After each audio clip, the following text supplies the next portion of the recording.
Good morning, student. Today we are going to start with chapter number 2, that is forms of business organization. हम chapter number 2 forms of business organization से start करेंगे. Okay, first chapter हमने complete कर लिया. Now we are going to start with chapter number 2, that is forms of business organization. This is an introductory part. अगर आप देखें, you just see that there are 5 types of forms of business organization. One is sole proprietor, second is joint Hindu family business, partnership, cooperative society and joint stock company. अगर आपने देखा है बेटा तो हमें कितने मिले 5 types of business forms मिले. पहला कौन सा है sole proprietor. First one is the sole proprietor. Second one is HUF कह दीजिए, हिंदू अनडिवाइडेड फैमिली कह दीजिए, जॉइंट हिंदू फैमिली बिजनेस कह दीजिए, एक ही बात है. Third is partnership, fourth is cooperative society and fifth is partnership. Fifth is joint stock company. We are going to deal with all these 5 topics in this particular chapter. हम ये 5 topics in particular chapters में deal out करेंगे. So first I am going to start with sole proprietor. मैं first video में आपके sole proprietor से start करूँगी, ठीक है. Sole. Now the first one, sole. Sole means single. Solo dance आप करते हैं? Yes or no? तो सोलो डांस में कितने पर्सन परफॉर्म करते हैं? 1. So here the sole proprietor is sole means 1 single one which is owned manage and controlled by an individual. आ गया? तो सोल मतलब क्या होता है? Individual. And proprietorship, so here the word proprietor means owner.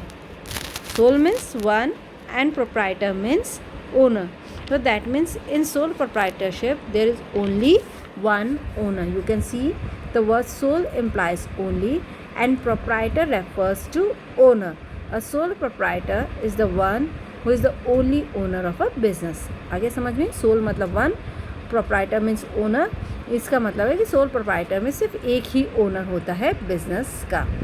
So he is the owner. He is going to manage the business. He is going to control the business and all profit is going to be of him and he is going to take all the risk. यानी वो अकेला इंसान जो है वो manage करेगा, वो उसको कंट्रोल करेगा, उसका प्रॉफिट भी उसका है, रिस्क भी उसकी है, सब कुछ उसका है. आ गया समझ में? Now we are going to come on to the features. हम किस पे डील आउट करेंगे? Features. First feature is formation and the closure. आपका फर्स्ट फीचर क्या आ रहा है? Formation and the closure. ठीक है. अब देखिए, बहुत ध्यान से सुनेगा क्योंकि ऑलमोस्ट आपको सारे पॉइंट्स जो है वो को रिलेटेड होंगे, तो बी केयरफुल अबाउट इट. तो पहली चीज़ आपके पास आती है that is formation and closure. Now अगर आपको सोल प्रोप्राइटरशिप फॉर्म करनी है, आप सबसे इजी एग्जांपल है कि नियर बाय शॉप्स, आपके घर के आसपास दुकानें हैं, दैट इज़ सोल प्रोप्राइटर. दुकान का मालिक कौन है? एक ही जना है, कोई और उसके साथ नहीं है. तो सोल प्रोप्राइटर आपको आसपास के एरियाज़ में बहुत मिल जाएंगे, ठीक है. तो अब उनसे कहिए दुकान खोलने के लिए कितनी फॉर्मेलिटीज़ करनी पड़ती है? They don't have to do much of the formalities. घर में दुकान है ना बहुत सारे जनों की, बट ज़्यादा फॉर्मेलिटीज़ नहीं है. That means easy to open because no particular formalities आते हैं. फॉर्मेलिटीज़ नहीं है तो ईजी टू ओपन है, और क्योंकि ईजी टू ओपन है so easy to close because formalities are not there for closing also. आप देखिए, इंसान कोई मर जाता है, कोई नहीं है रन करने वाला, तो दुकान क्या कर देते? बंद कर देते हैं कि भाई अब दुकान रन करने वाला कोई नहीं है, बंद कर दिया. कोई फॉर्मेलिटीज़ करनी पड़ी? नहीं. तो easy to open and easy to close. Why? Because not any formalities are needed. कोई फॉर्मेलिटीज़ की इसमें ज़रूरत नहीं होती है. अब आप ये देख लीजिए, hardly any legal formalities are required. कोई भी लीगल फॉर्मेलिटीज़ की ज़रूरत नहीं है. In certain cases the license is required, like alcohol. अब शराब की दुकान है, उस पर सोल ही होगा बट लाइसेंस की रिक्वायरमेंट होती है. So there is no separate law for sole proprietor. कोई सेपरेट लॉ सोल प्रोप्राइटरशिप के लिए नहीं है. तो इफ़ ओपन करने के लिए कोई फॉर्मेलिटीज़ नहीं है, तो for closure the business can also do it easily. Easy to close and easy to open. Easy in formation, easy in close. So I think so first feature is clear to you. Now we are coming on to the second point, that is liability. हम किस पे आ रहे हैं, second point पे आ रहे हैं, that is liability. आपका कौन सा पॉइंट आ रहा है, सेकंड पॉइंट आ रहा है, दैट इज़ लायबिलिटी। तो soul proprietor have unlimited liability. Sole proprietor की लायबिलिटी क्या है, लिमिटेड है, सॉरी अनलिमिटेड है। What do you mean by unlimited liability? सबसे पहले इस चीज़ पे ध्यान दीजिए, मैं वर्ड क्या समझा रही हूँ, unlimited liability.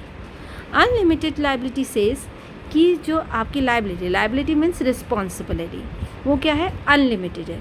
That means if you borrow an amount for your business from any bank or financial institution or from anyone, you are liable to make the payment of it.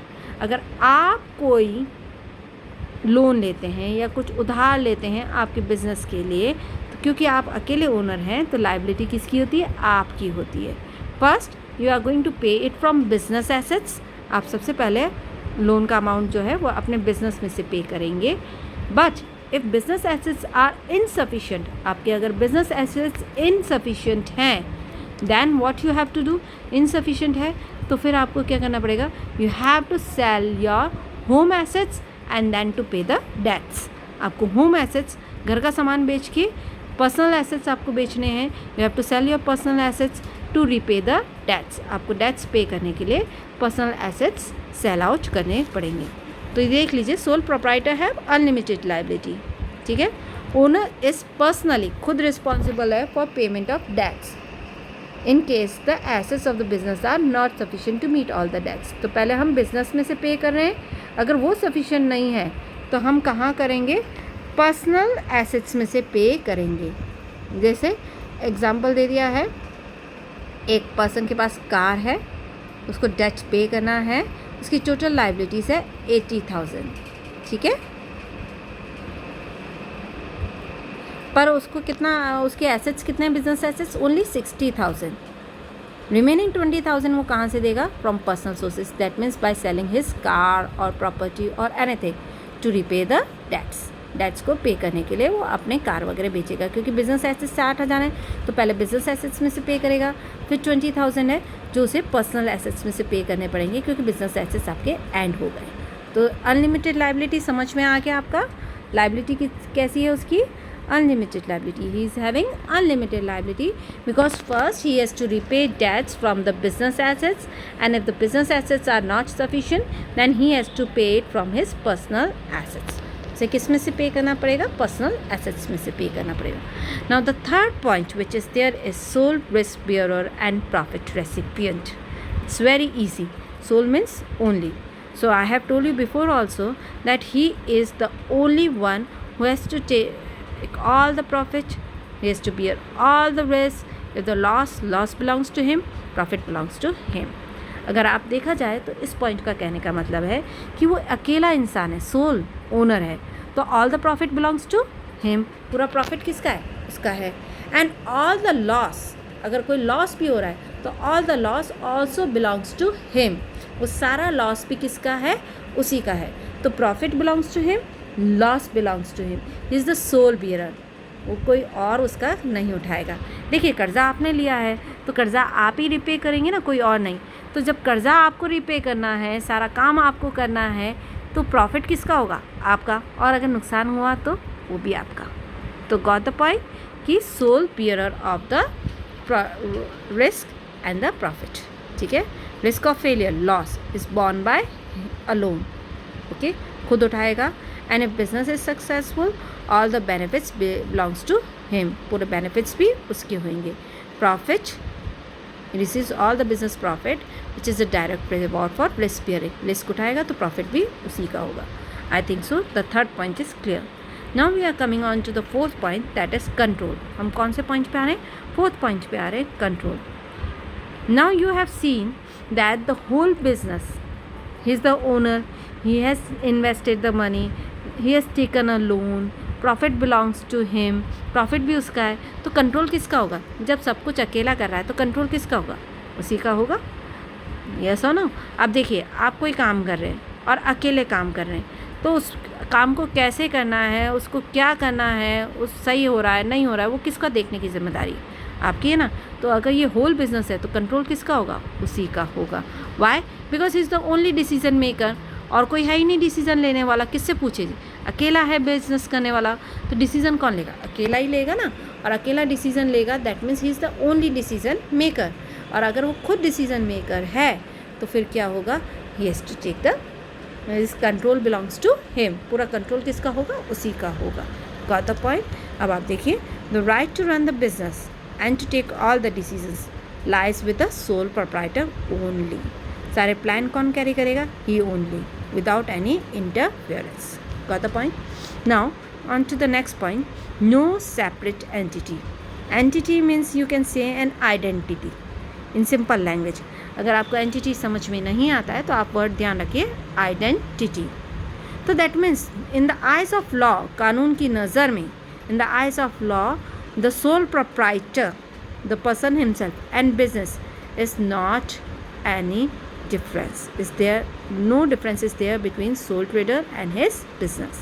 It's considered as one. अगर आप देखा जाए तो क्या होगा कि आपका घर अलग है और आप अलग है, पर बिजनेस जब होता है और सोल बिजनेस होता है तो उसमें एक चीज़ आती है कि the businessman plus his business is considered as one. क्या माना जाएगा? सिर्फ एक माना जाएगा। यानी दोनों, सोल प्रोप्राइटर पर्सन खुद प्लस उसका बिजनेस, दोनों क्या माने जाएंगे? एक माने जाएंगे। आप सामान लेने जगह, ठीक है, आप लेके आए तो कोई आपसे पूछता है कहाँ से लेके आए, तो अरे ये पास में रमेश की दुकान है, इससे लेके आया मैं। दुकान किसकी? रमेश की। दुकान अलग है, रमेश अलग है, दुकान का नाम नहीं मालूम, हम क्या कहते हैं? रमेश की दुकान से लेके आए। दैट मीन्स हमने भी क्या किया? उस पर्सन को और उसकी दुकान को एक माना। So same way sole proprietor में, in the eyes of law, the person himself and the business is considered as one. No separate identity is there. कोई पर्सन और बिजनेस की सेपरेट आइडेंटिटी नहीं है। आप अगर पर्सन पे केस करते हो तो वो बिजनेस पे भी केस होगा, और बिजनेस पे करते हो तो पर्सन पे भी होगा। Got the point? I think सो आपको ये पॉइंट समझ में आ गया होगा अच्छी तरह से। तो owner is therefore held responsible for all the activities of the business. Now we are coming on to the 6th point, that is lack of business continuity. अगर हम 6 पॉइंट पे देखें तो बिजनेस कंटिन्यूटी की कमी उसमें आती है, ठीक है। अभी तक आपने देखा कि सेम आइडेंटिटी है, business and owner both are having same identity, ठीक है। तो अगर दोनों एक माने जाते हैं एंड ओनर डाइस, ओनर मर गया, तो बिजनेस क्या हो जाएगा? क्लोज हो जाएगा। Business is going to get close down. Business क्या हो जाएगा? शट डाउन हो जाएगा। तो बिजनेस पर्सन, ठीक है, और बिजनेस की आइडेंटिटी सेम है, इसलिए उसकी डेथ, इफ़ ही डाइज और he became insane, insane means पागल होना, तो इफ़ ही बिकेम इनसेन, पागल हो जाता है, तो भी बिजनेस एंड हो जाएगा। इफ़ ही गॉट इम्प्रिजनमेंट, उसको जेल हो जाती है, then also business is going to end. Why? Because the business and person is having the same identity. Physical element, body में फिजिकल प्रॉब्लम्स आ गई, जैसे पैरालिटिक अटैक आ गया या कुछ भी आ गया, due to which he can not do the work, क्योंकि वो उसकी वजह से वो काम नहीं कर सकता। तो फिजिकल एलिमेंट अगर आ गया है तो अगेन बिजनेस कंटिन्यूटी एंड हो जाती है, बिजनेस कंटिन्यू नहीं रहता है। Okay, got the point? So direct and indirect आपका क्या हो गया? बिजनेस डिसकंटिन्यू हो गया। Since the owner and the business are having same identity, his death, his insanity, his imprisonment, physical element or bankruptcy has a direct and detrimental effect on the business and result into closure of the business. Person और business दोनों को direct impact करता है, ठीक है। अगर person हट गया तो बिजनेस भी क्लोज हो जाएगा। Got the point? So up to now it's clear. Then we are going to come on to the marriage. So in the next point I am going to deal with marriage. Next point में मैं आपके साथ marriage deal करूँगी, ठीक है। Up till now this point is clear to you. आपको I think so sole provider का meaning and features clear हो गए हैं बेटा। अब आपको अगर कोई भी प्रॉब्लम आता है, if you have any query please contact me direct, okay, from 11 to 11:30, और you can mention in your WhatsApp group कि मैम ये प्रॉब्लम आ गई है, please sort it out, I am going to sort it out, okay. Thank you and have a nice day ahead.